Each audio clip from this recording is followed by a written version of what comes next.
Hey guys, welcome to TechNewsDay, and today's episode is sponsored by Stitch Fix. We will tell you about a special offer from them a little later in the show, but first, let's just do the news. Yeah, here's some environmental news to throw on the already big, heaping, smoldering pile of news that we already have about how we're treating this planet poorly. Turns out, as of late, here in the US, our recyclable waste is just sort of getting set on fire instead of actually recycled, at least to a scale much higher than usual. The world is a trash fire, as Billy Corgan might say. And it's all thanks to China. China.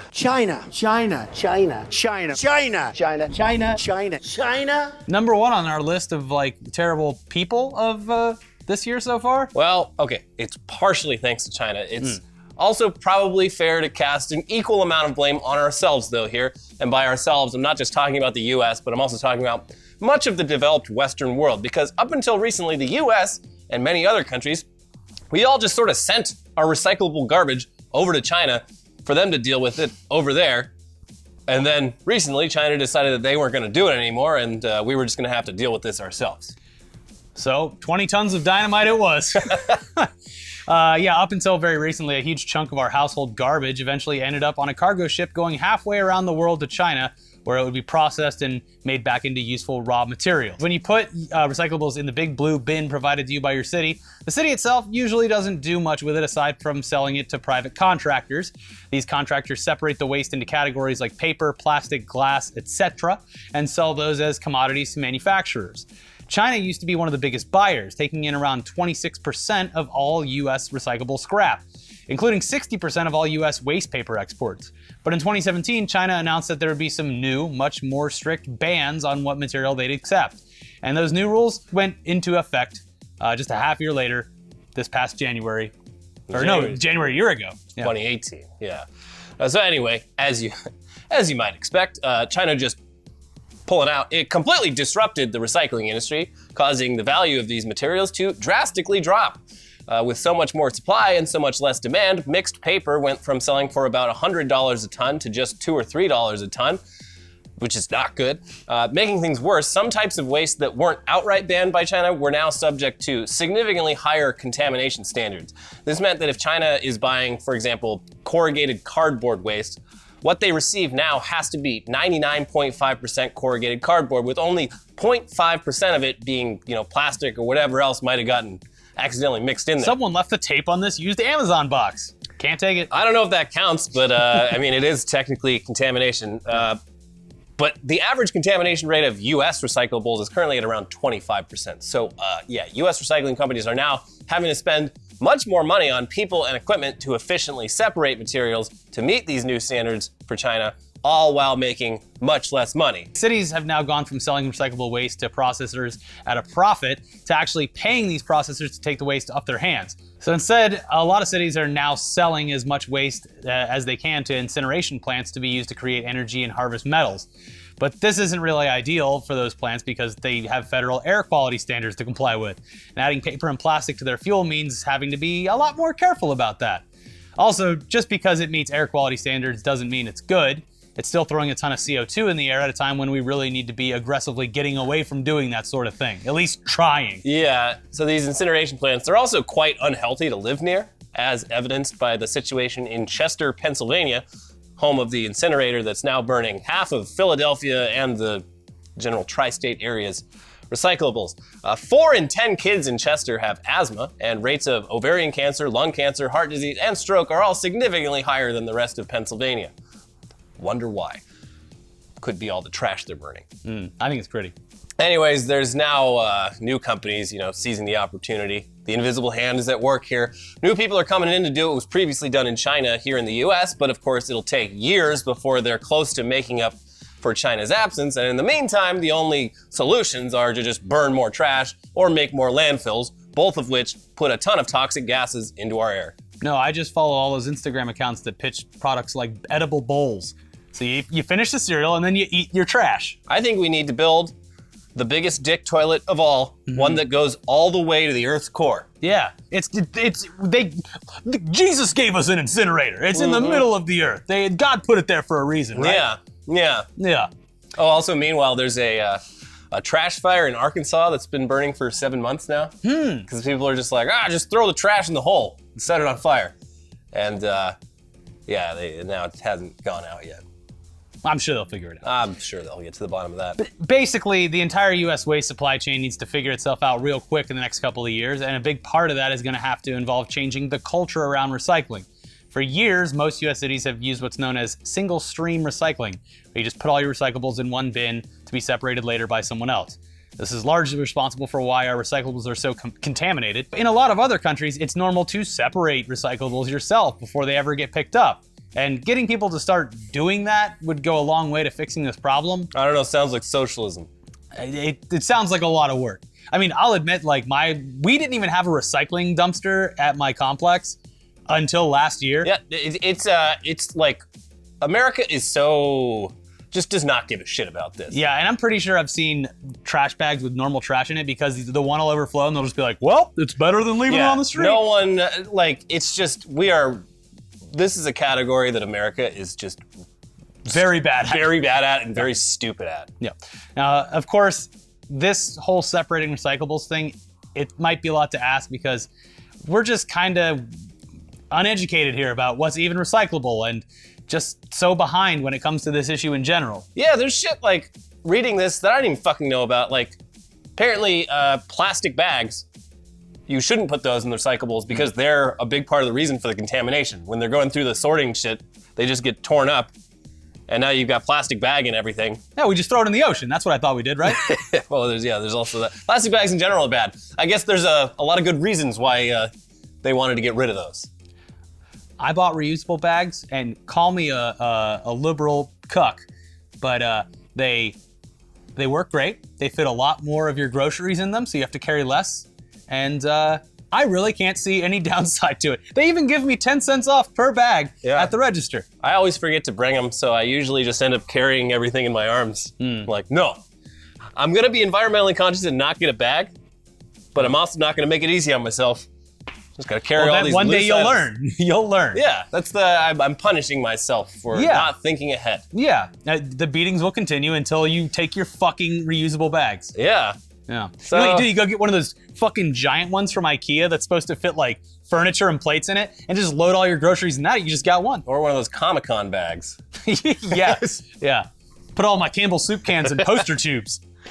Anyways, enough about the sad state of our filthy planet. Let's move on to talking about the sad state of a filthy website, youtube.com. And this is actually just a quick update on a story that's been going on for a couple weeks. Ever since it was pointed out that a lot of videos on YouTube featuring young children were apparently being used as softcore kiddie porn by online pedophiles, YouTube has been scrambling to fix this before all their advertisers leave them forever. In typical YouTube fashion, though, they first decided to piss everyone off by indicating that they'd be demonetizing YouTube videos based entirely on comments left in these videos' comment sections, which was obviously a bad idea. Yeah.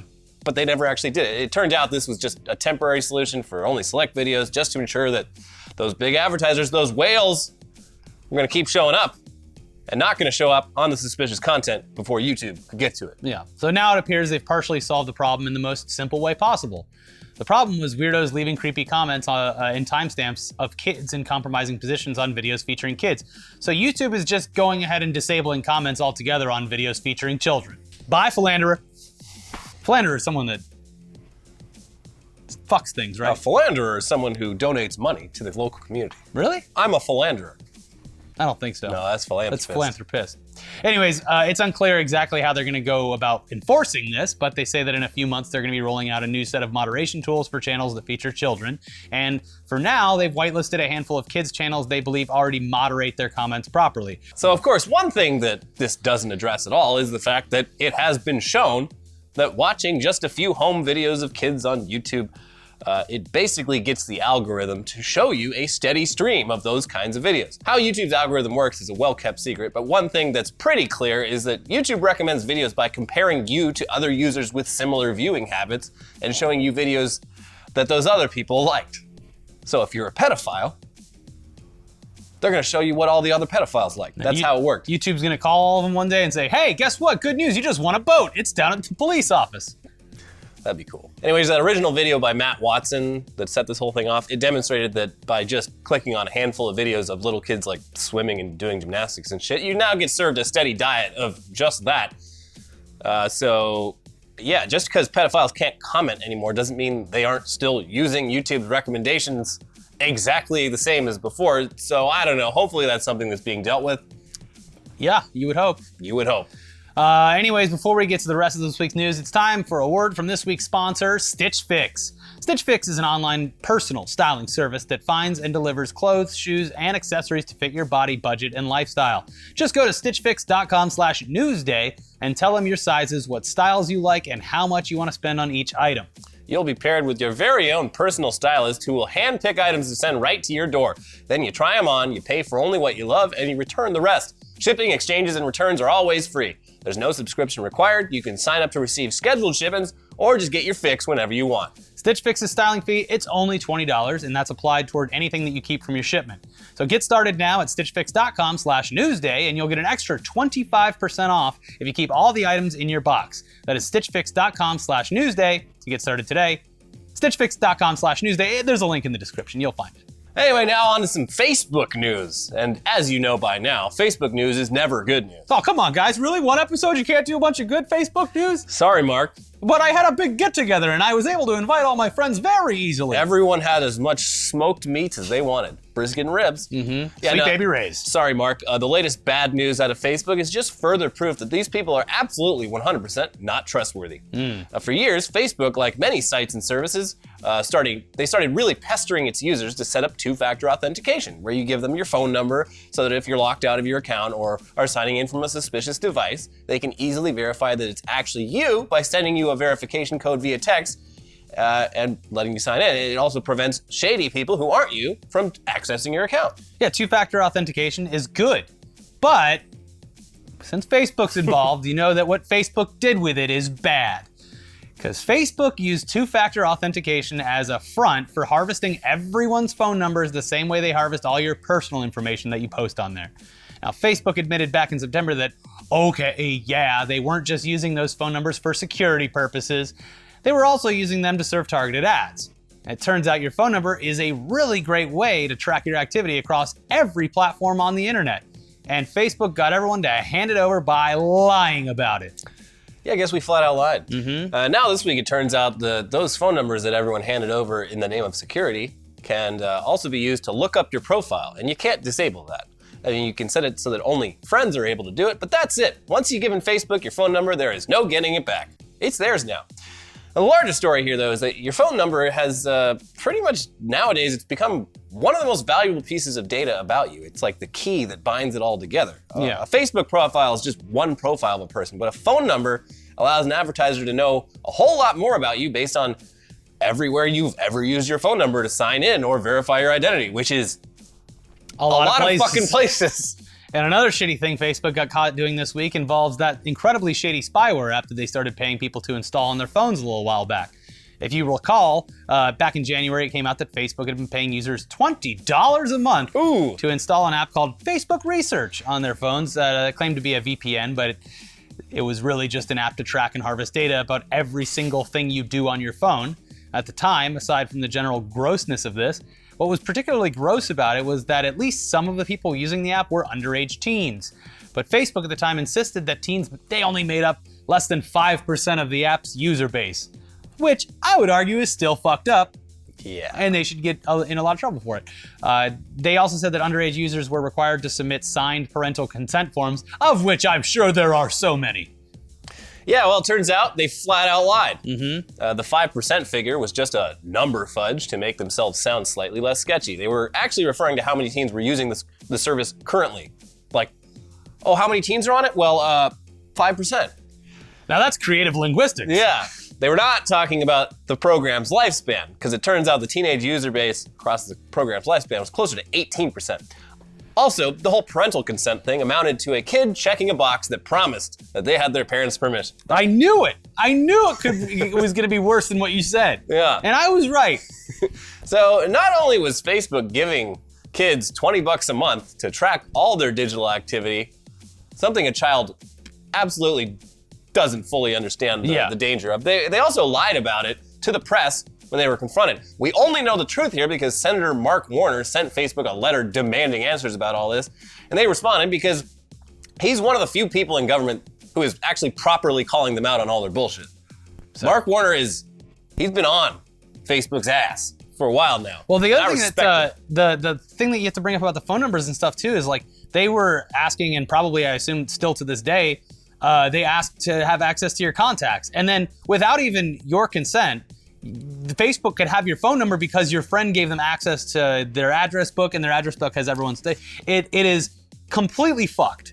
Yeah, it's the whole idea that like even if you're not on Facebook, they know everything. You have a profile. Everyone who's ever done anything online or with their phone or number. maybe not even like if you've ever filled out a form, like you have a profile on multiple databases online of like every possible thing they can gather about you, and your phone number is like the easiest common way to track that shit. Yeah. But yeah, like fucking this app got banned from the Apple Store the second like it first got exposed because they were actually violating the TOS of the App Store by like gaining like root access to people's phones, like just doing shit that is blatantly against the rules.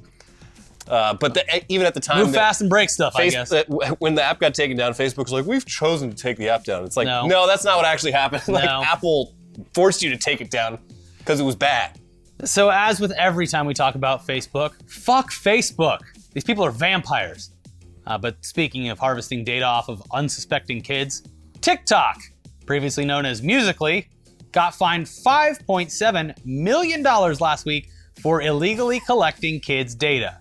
The Children's Online Privacy Protection Act requires companies to get parental permission before collecting personal data from users under the age of 13.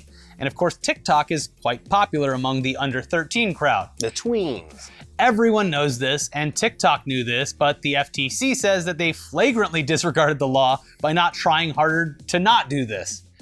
But I mean, who are we kidding? 5.7 million isn't nearly enough to make a company like TikTok give a single shit, so don't expect much to change. Yeah, it's a slap on the wrist. It's what people are sacrificing to get those stupid memes. Although I did like the one where the girl gets hit in the face of the door and it's, what's his name? Tommy Wiseau. You haven't seen that? It's my favorite one. But it was just rehosted on Twitter. I didn't watch it on TikTok. Okay. Anyway, finally, before we go, we do need to solemnly say rest in peace to the Amazon Dash button. For 4 short years, Amazon really tried to get people into the idea of getting all these little individual buttons for every possible household product, from Red Bull to laundry detergent to condoms to Kraft macaroni and cheese. And if you ran out of something, well, you just smashed that motherfucking Dash button and Amazon had a new shipment heading out to you ASAP. You haven't even gotten up from the couch in the meantime. You just got like a command center with all of them right there on the couch, like on the arm of the couch? I'll wait. Yeah. It really took laziness to really just never before seen levels, but soon these Dash buttons will be no more. Here's the thing though, is if it worked well, your whole kitchen or whatever would be full of them, or you'd have like one of those Pokemon card binders just filled with the buttons in there. Yeah. The reason they're shutting it down, like apparently if you still have them and use them, it'll continue to work. Oh, they're gonna be very limited. But on eBay they'll be. Yeah, be rare. Yeah. The reason they stopped is because people were just like, there's a subscribe feature on Amazon for household products. Yeah. And people were just using that. Yeah, because you get a discount too. Like, yeah, just send me like a fucking 10 rolls of toilet paper a week. Because that's a normal amount, right? That's a lot. That's how much toilet paper everyone uses in a week, right? 10 rolls? Yeah, but I do the right thing, and I wipe my ass and then put it into the correctly labeled bin so that it gets recycled in China properly. Yeah. No contamination. They're gonna love there. this in China. Anyways, watch our most recent episode. We did an episode about more YouTube tomfoolery, and also a lady who's finally getting her comeuppance on one of those content aggregator channels. So watch that, and also watch the brand new episode of Weekly Weird News where turns out that guy that fought a cougar probably killed a kitten. But it was a scary kitten. Meow. Bye.